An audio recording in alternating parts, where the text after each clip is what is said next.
Bonjour tout le monde, bienvenue à cette première capsule de rencontre d'un drôle de type. Alors, cette semaine, je rencontre vraiment un drôle de type. C'est le cas de le dire parce que c'est Federico Boris Luliani, plus connu sous le nom de Fredolini, qui est un clown, mais un vrai clown. Tu sais, un clown qui a fait le tour du monde. Salut Frédérico, comment ça va? Salut Stéphane, mon ami, ça va très bien. Et toi? Ça va super bien malgré la COVID. Là, tu sais, on est tous pas un Oui. petit peu pareils. Euh, J'aimerais ça que les gens dans mon Facebook, Instagram, peu importe, sur les réseaux sociaux, j'aimerais ça qu'ils apprennent à te connaître. Parce que moi, je le sais un petit peu, c'est qui ça, Frederico, Fredolini. Mais quand je parle, tu sais, j'ai dit que toi, tu es un clown blanc, je pense, hein, Exactement. Ça, c'est le terme exact, c'est le clown. Il y a divers types de clowns, il y a divers types de cirques. Ça représente les divers types de personnalités. Moi, je suis le clown blanc, qui est un peu l'équivalent du straight man, là, tu sais, le personnage qui est souvent le chef intelligent, beau, fantastique, très élégant, manipulateur, toutes les qualités qui vont avec. Dans le fond, c'est celui que je représente. Puis voilà, mais je viens d'une famille de cirque Oui, traditionnelle. c'est ça. Ton père, est-ce que ça part de ton grand-père ou ça part de ton père? Je parle, c'est mon père. En fait, Ok. mon père, quand il a croisé ma mère, il l'a amené dans son aventure et tout ça. Mais mon père a été, dès 1958, en fait, en deux temps, en 54 et en 58. En 54, à l'âge de 14 ans, quand il s'est sauvé de la maison pour joindre le cirque, Ouais, ouais, c'est ça, ouais. qui est revenu 3 jours après. Et Il y il avait est faim. reparti à l'âge de 18 ans. Ouais, c'est ça. Il avait rencontré la princesse Minnehaha dans le sideshow d'un cirque qui était à Montréal. Et, en tout cas, Fait que il a c'était à fait. Montréal, ça. Il était déjà ici à ce moment-là. Est-ce qu'il est Exactement, né, ouais, à est-ce qu'il Montréal. est né en Italie? Oui, parce que, bon, là, je prends pour acquis que tout le monde sait que tu as une partie t'as une moitié italienne. Euh, Oui, mais ben, en fait, mon père est né ici. OK.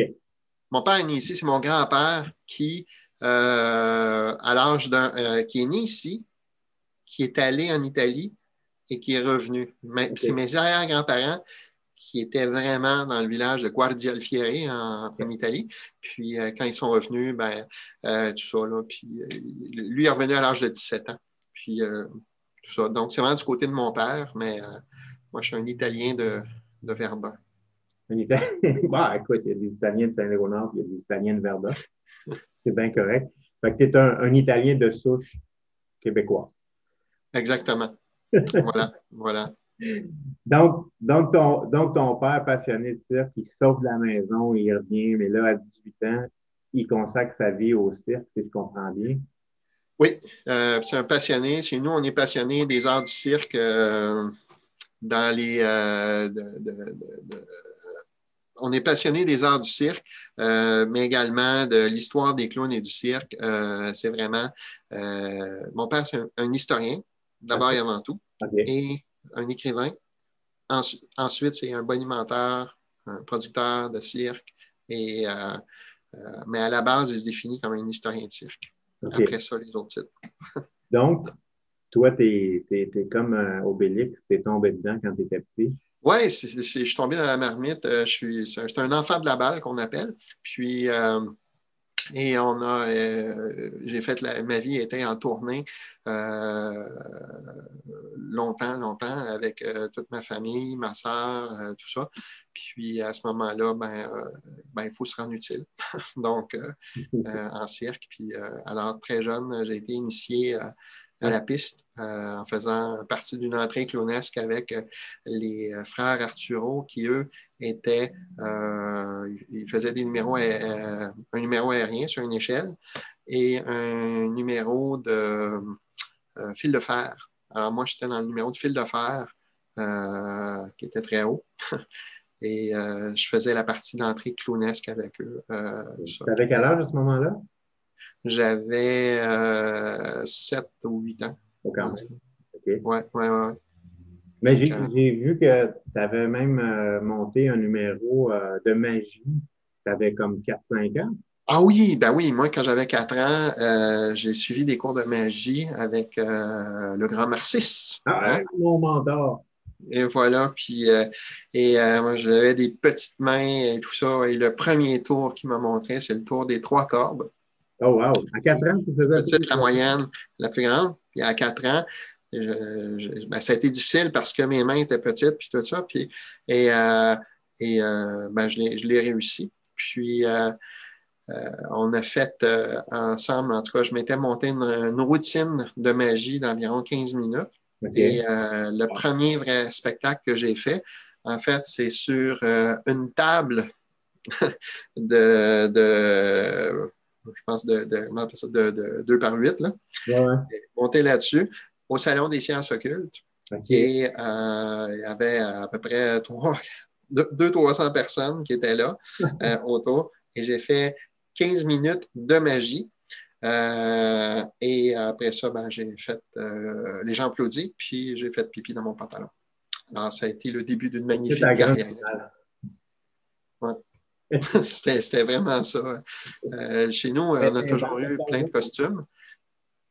On a toujours eu plein de costumes, plein donc, moi, j'ai toujours, je me suis toujours déguisé, costumé toute ma vie. Je mettais les costumes de ballerine, le tutu de ma soeur, n'importe quoi. Je trouvais tout le temps des idées pour Pour être drôle, augmenter le tout. pour être comique. Puis, mais là, la magie, ça a été une petite passade, je comprends bien, parce qu'après ça, tu as vraiment décidé d'aller vers l'art clownesque. Oui, oui, oui. L'art clownesque a été quelque chose qui est arrivé un petit peu par accident, même si j'en faisais quand j'étais jeune. Euh, Cependant, ça a été, je suis allé travailler avec mon père à un certain moment à l'Atelier des clowns du Québec. OK. Puis, il a besoin d'aide pour le booking, puis moi, d'une job. Puis, Ça et je tombe suis bien. allé, et ça m'a pris 3 mois. Il y avait le bureau d'un côté, puis de l'autre côté du mur, il y avait la salle, la petite salle de 80 places de spectacle. Puis moi, je faisais le booking, puis là, ils ont vu le nombre de shows là, comme multiplié, là, puis tout ça. Puis, et je ne voulais pas aller voir le spectacle parce que je me suis dit que ça devait être pas bon. Alors, vraiment, hyper, hyper condescendant. J'allais au travail en habit et je regardais les gens de très haut, tout ça. Puis je ne voulais pas me mêler. J'étais très hyper condescendant. Et, au bout de 3 mois, ben, je suis allé voir le spectacle. Puis, et j'ai vraiment, ben, j'ai trouvé que j'avais raison. Ça t'a donné raison. Et je suis allé dans la, je suis allé dans, fait que j'ai fait comme, OK, je me suis mis à réfléchir. Puis, je ne pouvais pas booker un show sans me, puis en n'étant pas à l'aise avec le produit que je vends. Puis, fait que je suis allé en coulisses, j'ai regardé les costumes. J'ai fait comme, tiens donc. Le lendemain matin, il y avait un spectacle. Puis, c'était une audition. Il y avait des groupes scolaires qui arrivaient. Puis, là, ils demandaient. Euh, donc, pour ne pas faire entrer tous les clowns en même temps, pour présenter aux enfants, il faisait comme une audition qu'il avait perdu tous ses clowns. Il y avait une annonce dans le journal de Montréal. Puis, fait que là, il en présentait un à chaque fois. Puis, et là, à la fin, ben, tous les enfants, on les engage tous. Puis, ça, puis là, moi, j'étais le dernier à être rentré parce que mon père ne savait pas que j'étais en fait pour être là. OK. Puis, on ne lui avait pas dit. Je m'étais arrangé avec un des clowns, puis, qui lui était le dernier. Puis là, il dit non, non, patapouf. Il dit il y en a un autre. Il dit non, non, il n'y en a pas d'autre. Il dit ben oui, il y en a un autre qui vient passer une audition. Et, et je suis arrivé, puis en rentrant, en ouvrant la porte, j'ai dit OK, c'est quoi mon nom, c'est quoi mon personnage, c'est comment il parle, puis tout ça. Mais je m'étais costumé, puis OK. maquillé, mais Il n'avait même pas monté rien, là. Tout. non.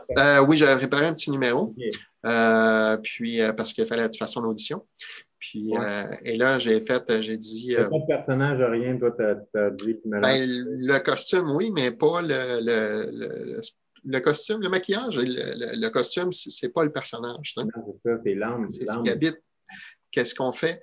Puis, et là, il y a eu un flash parce qu'il y avait un ancien clown qui était là qui s'appelait Tortellini.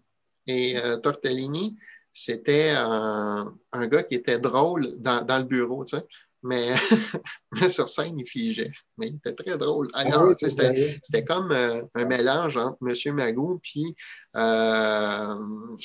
voyons, comment il s'appelle, Roberto Benigni. OK. Et tout ça, blablabla. Puis moi, je le trouvais super drôle et sympathique. Puis il y avait un autre clown qui s'appelait Tartouille.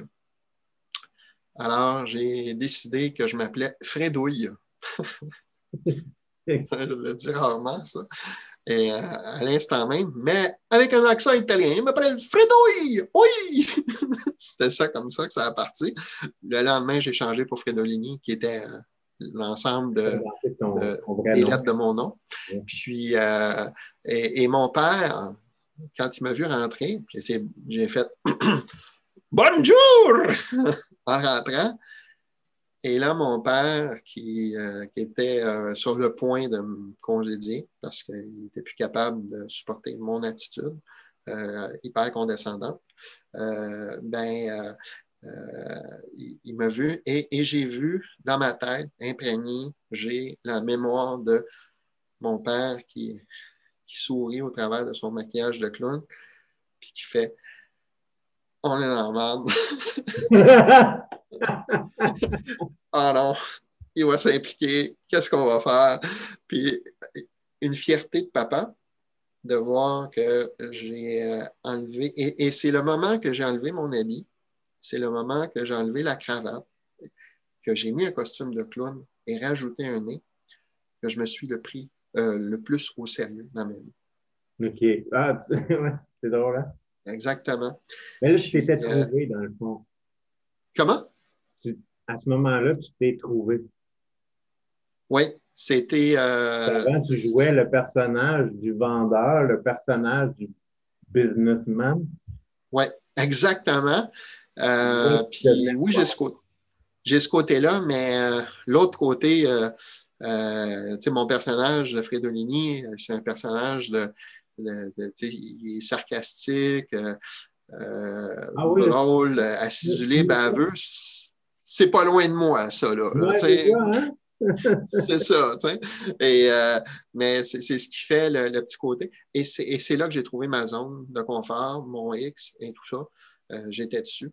Puis, j'ai senti une grande fierté que mon père voit que je passe à une autre étape parce que j'étais vraiment très désagréable comme personne à ce moment-là. Et tu cherchais, donc, et évidemment, tu essayais de faire une place, mais dans le fond, qui n'était même pas la tienne, parce que c'était un rôle que tu te donnais, là. Oui, ben on fait tous ça, je pense, dans la société. Hein, oui, effectivement. Puis les clowns, on n'est pas différents, hein, on est juste un miroir de cette société. Ben, je pense qu'on a tous passé par là, à un moment donné. Puis ça m'a amené vers un chemin que je n'aurais jamais soupçonné. Tu sais, ça m'a amené à travailler, à aller à construire un cirque, le Cirque national des clowns.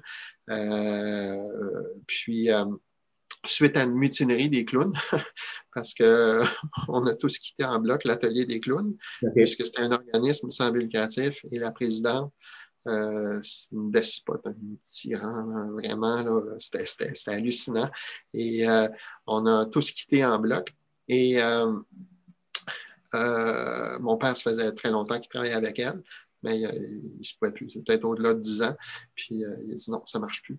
Puis là, on s'est assis, puis j'ai dit, hey, j'ai une idée. Et c'est là que mon père m'a regardé et dit, Oh non, on est encore dans la merde. Non, pas encore arrivé. Je dis, on va faire plus grand, plus gros, on va rassembler un cirque avec que des clowns, pas d'animaux, parce que ça coûte trop cher. Puis il faut les nourrir, il faut s'en occuper. Puis pas d'acrobates, parce que ça chiale trop. Juste des clowns et les vedettes. Puis, et ça a été le début d'une très, très merveilleuse aventure père-fils. Et donc, mon père, en fait, m'a donné les ailes et la confiance pour aller bâtir ce qui a été plus que 500 000 tickets qu'on a vendus. Wow. Tout ça, Ça, c'est avec le Cirque national des clowns. en quelle année, ça? On a commencé en 1997. En fait, on a été fondé en 1997, mais le premier spectacle a été en 1999. Okay. C'est une grosse production puis, qu'on a financée. Ça a coûté 250 000 puis sans aucune subvention. Donc, on a vendu 250 000 tickets. Ouais. Ça a été... wow. Ouais, ça a été... puis donc, ça a duré très longtemps l'aventure. Puis, on a été dans plusieurs pays avec ça. Oui, c'est ça. Vous avez fait le tour du monde. Pas le tour du monde, pas avec le cirque, mais moi, je suis allé sur la plupart de tous les continents okay. Avec mon personnage que j'ai pu jouer. Ouais. Un personnage d'ailleurs que j'adore. En tout cas, je sais que tu en as plusieurs, là, mais celui de l'astronaute, c'est ouais. Très poétique, ça. Oui, mais ça, c'est un numéro c'est un numéro de signature, en fait, qu'on a créé le spectacle, I Fredolini, parce que I Fredolini comme iPhone, iPad, iPod, mais I pour I-O, je. Donc, c'est un spectacle solo. C'est un spectacle à grand déploiement avec beaucoup d'effets spéciaux. Il y a un VJ, des projections multimédia, tout ça. C'est un très gros show. Et il y a de la vidéo aussi dedans, donc j'incarne d'autres personnages, puis il y a d'autres de mes collègues qui sont intégrés dans le spectacle, mais via la vidéo. Et donc, c'est un show autobiographique. Si je vais dans l'espace, et littéralement, puis les enfants me voient décoller avec une fusée, tout ça, et aller dans l'espace, ramener la Lune. Quand je reviens, la salle, fait qu'on fait comme en magie, en fait. C'est un misdirection parce qu'ils voient à l'écran toute la chance. Puis, quand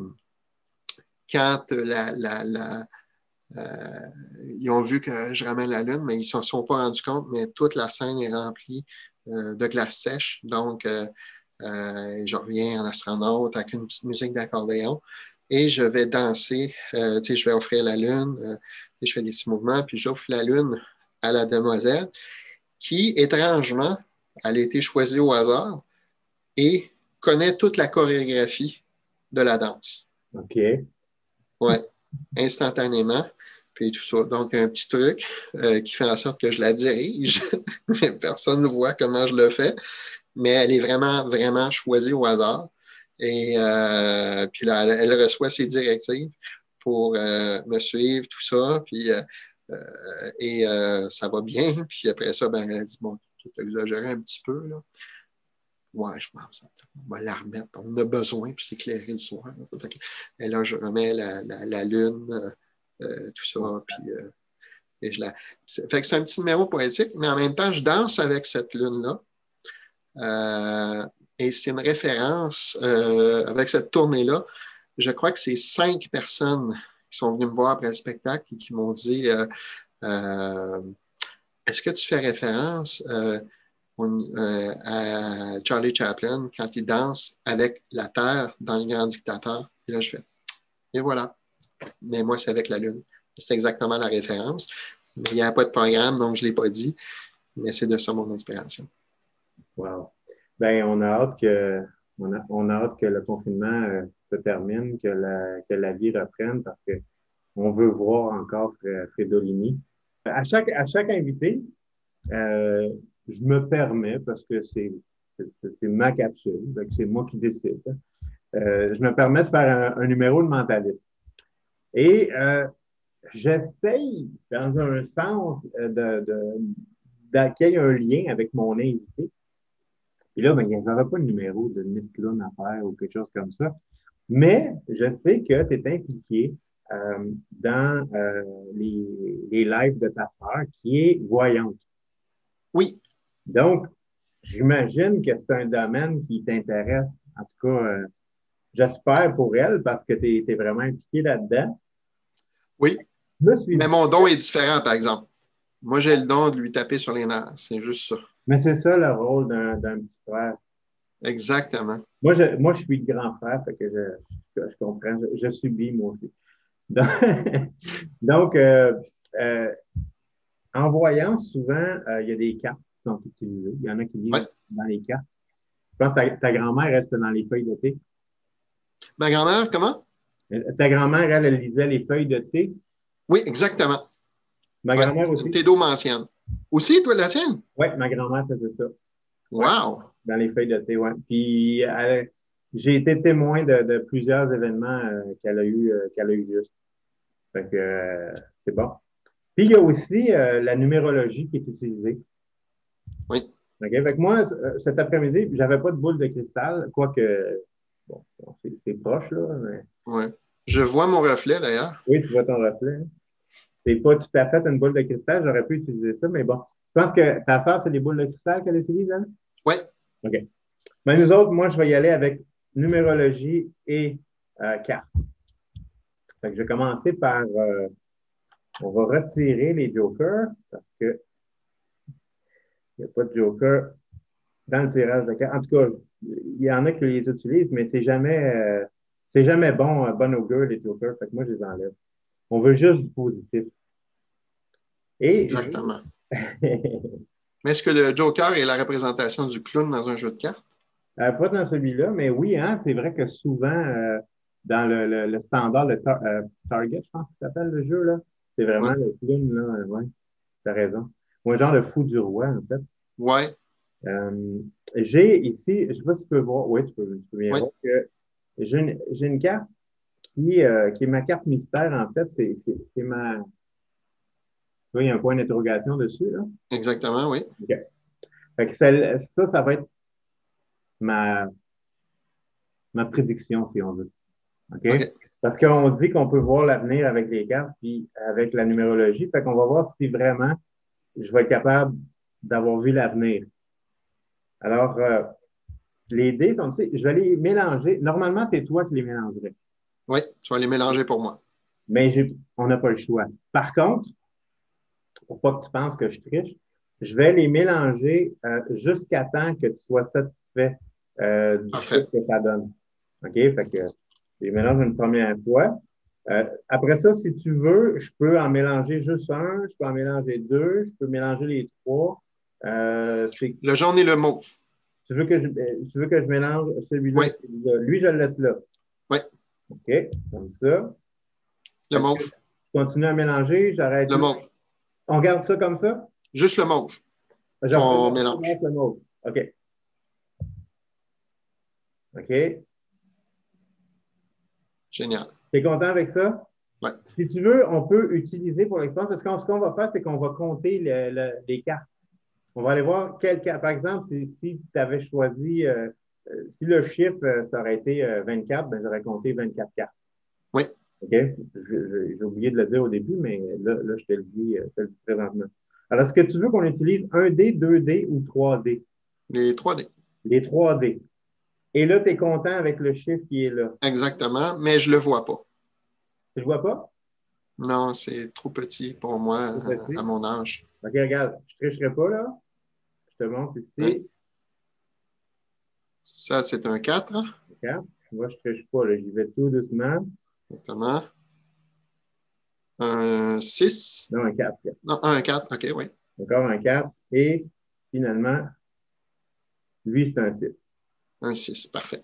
Est-ce que tu es content avec ça? Parfait. 4, 4, 6 qui fait 14. Ce qui fait, oui, exactement. Wow, bravo.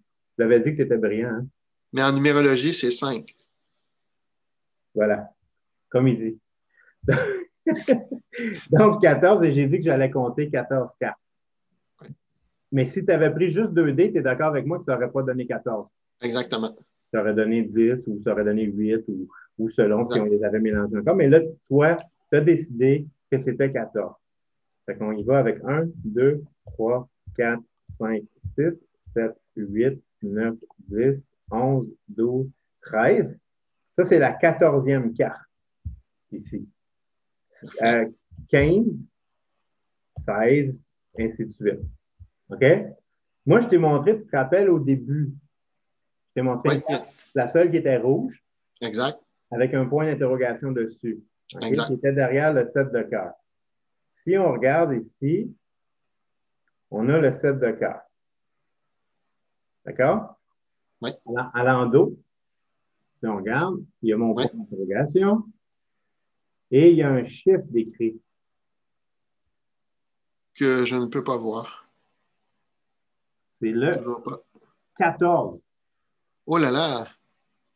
14 qui est le chiffre que tu as décidé que ça allait tomber les dés. Exact.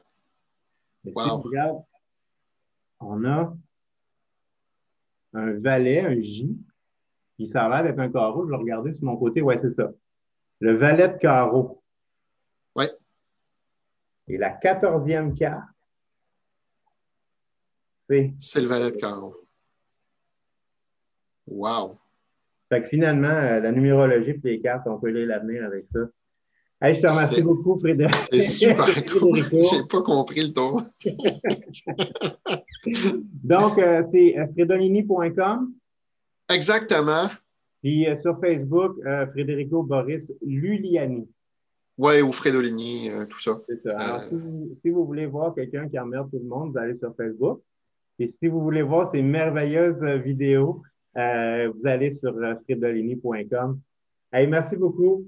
C'était merci. super agréable. Puis, ben, on se reparle, mais dans un autre contexte. Exactement. Ben, salut, merci. Merci.